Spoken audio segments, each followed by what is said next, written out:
That's S3 of noise without the Netgear power line adapter switched on.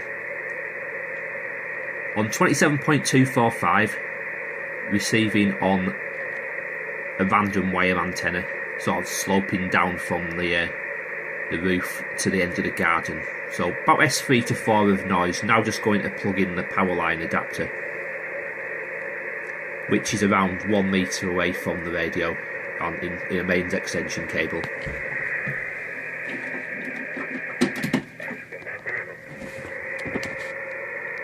Now just wait for it to start. And you can see the noise level just gone up there, now up to S7, S8, and there's like a fast clicking sound in the background. And just to show that's caused by the power line adapter, I'll unplug it again.